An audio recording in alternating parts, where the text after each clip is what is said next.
As an aquanaut, that was just an awesome experience, definitely once in a lifetime, to be able to go spend 9 days about 60 feet below the surface in an underwater habitat.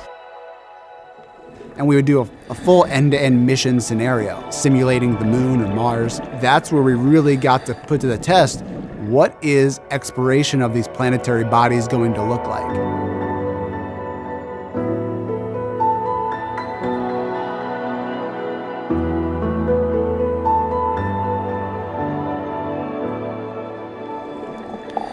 So when we have these, what we call aquanauts, living in this underwater habitat, we can simulate some of the conditions that the astronauts will experience. And we're actually able to have these aquanauts conduct EVAs, or extravehicular activities, simply put, spacewalks, outside of this habitat. So really being able to see that process from multiple different angles, I think will be really beneficial as we start to nail down exactly what that's going to look like for Artemis. Artemis is taking humans for the first time to the moon's South Pole region. This area of the moon features some of the coldest temperatures in the solar system. Artemis astronauts will look for signs of frozen water and gather clues about the young solar system, when the planets and moons were just forming.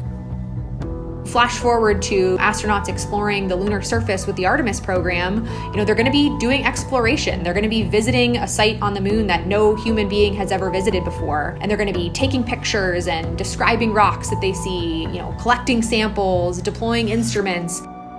And we want to, have them experience all of these things here on Earth, of course, before they fly to the moon. NASA has been training astronauts in geology and geoscience for decades. These scientific fields help us understand the evolution of the physical and chemical makeup of planets and moons. From their deep interiors to their surfaces and atmospheres, Apollo astronauts had hundreds of hours of training in geology, or the equivalent of a master's degree, and Artemis astronauts will too. NASA's astronaut corps includes geologists, like astronaut Jessica Watkins. Yes, so my job title is now astronaut, NASA astronaut. We all come into the astronaut office with, a whole career in the rearview mirror in a lot of senses. For me, the way that I ended up kind of sitting in this seat was by keeping it in the back of my mind. So I became interested in Mars at a pretty young age, actually. I'm not sure, somewhere around 5th grade. So this was at a defining time for my life. But I remember for some school project, making a book about Marty the Martian. That love kind of carried through in college when I found geology, because I learned that there's this thing called planetary geology, and the idea of being able to study the surface of another planet was just the coolest thing to me as somebody who loved Mars. Geology training on our home planet covers just one aspect of what it would be like to scientifically explore the moon. Lower gravity, extreme temperatures, and a bulky spacesuit make operating tools and collecting rocks a great challenge. NASA scientists and engineers work hard to design and build custom tools that will work well in the extreme environment of the moon's South Polar region.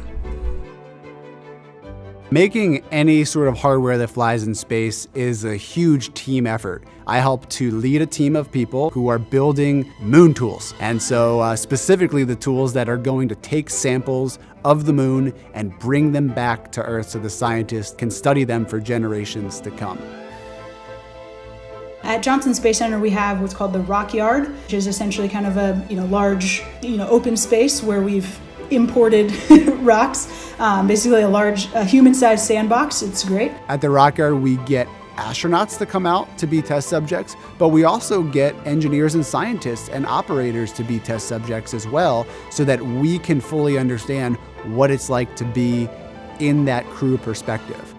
So understanding, what our priorities are, what types of rocks we're interested in and why, but also to start using the tools that we'll be using to collect those samples. Let's just start with the most simple tool, the geology hammer. You all know what a hammer looks like, but in the South Pole, it's going to be really cold there. And so we need to make sure that we're using a material that doesn't break at very cold temperatures. So we create a test plan that includes putting it through environmental testing. So putting the tools in very hot conditions and very cold conditions and making sure they work. We can't just go to the hardware store and buy a hammer. We have to go make a special one. And then we have testing like ergonomic testing to make sure that it actually works with the astronauts and that it fits their gloved hand when they're in the spacesuit. It's not too exhausting for them. There's all of these little different nuances of being in the spacesuit that are hard to fully appreciate unless you get in there.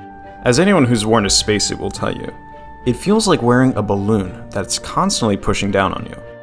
Spacesuits have to meet many demands. They must be sturdy enough to keep astronauts safe in the low gravity and high radiation environment of the moon, but they also have to be nimble enough to allow astronauts to squeeze, poke, and pound their tools.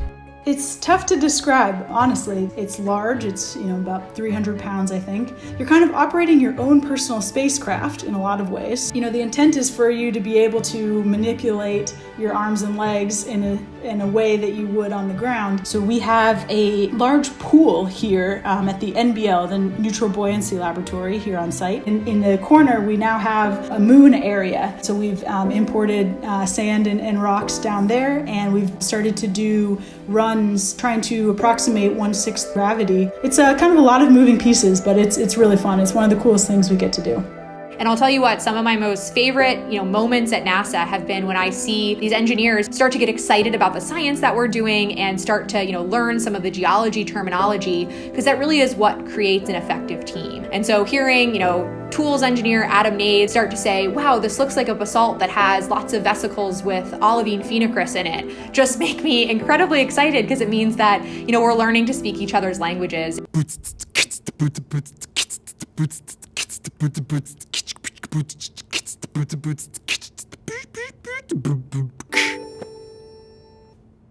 There you go. I just like to do weird and unique things. So I've always found those odd hobbies like learning to juggle or learning to beatbox or do improv. I was watching TV and I saw the TV show American Ninja Warrior, and I was just like, I want to do that. And so I started to train to be a ninja warrior. That's how I decided that I should be called the Space Ninja. And so I would just share my interest of space. I got selected and got to go out there and compete.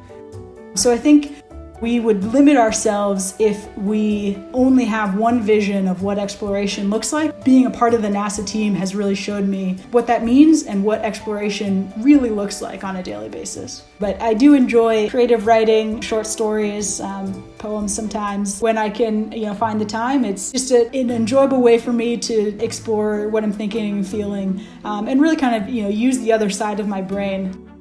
Yeah, whenever I take a step back to think about what I do, it is surreal, and it's thrilling, and realize that I have a leadership role in this too, and I get to influence what we're gonna do on the moon. For me, I think why it is so important for us as humans to explore is that exploration kind of forces us to push ourselves to the limits of our capacities. I think that's really important for us to do so that we can, find those boundaries and push them forward. See what's out there, see what we're made of, see what the universe is made of, and where we fit into it. The moon's south pole is an ideal location for many reasons. One reason is that we've collected more information about this region of the moon than any other, from a NASA orbiter that's been circling the moon for more than a decade. On the next episode of NASA Explorers, why the South Pole? What remaining questions do scientists have about the moon and solar system? And how will going to the South Pole help answer those questions?